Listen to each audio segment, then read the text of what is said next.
संस्थेचे गुरुवर्य माझे गुरुवर्य संत कराडकर, सद्गुरु शेखर महाराज, सद्गुरु चैतन्य महाराज, सद्गुरु नाथाच्या चरणी सेवा समर्पित करून वाणीला पूर्णविराम देतो. सर्व गुणीजन महाराज मंडळी सगळ्यांचा मला नावनिशा परिचय नाहीये, पण अंतःकरणात तेवढाच भाव आहे. तुमच्या चरणी विनम्र भाव व्यक्त करतो. आदरणीय अविनाश महाराज, मला वाजवणं तुमचं खूप आवडलं. त्याचं कारण त्याच्या वाजवण्याचं वैशिष्ट्य सांगतो. आम्हाला जे पाहिजे ते त्यांना कळत, आपल्याला किती येतं याला अर्थ नाही. इथं नेमकं काय लागत याला अर्थ आहे. नाही तर सध्या बडवणं म्हणजे वाजवणं आणि आरडणं म्हणजे गाणं.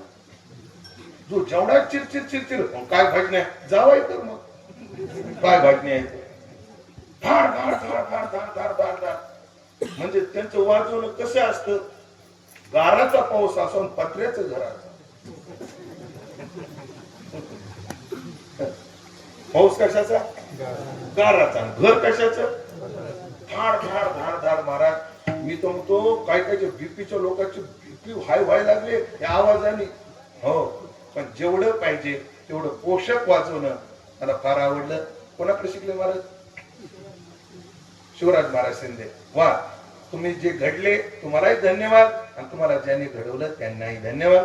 पुन्हा एकदा सर्व काम करण्याविषयी सद्भाव आणि वाणीला पूर्णविराम देतो. एकदा जगद्गुरु तुकोबाराचं भजन करू, सेवा समाप्त. टाळी वाजवा, सदानी भजन करा. तुकाराम तुकाराम तुकाराम.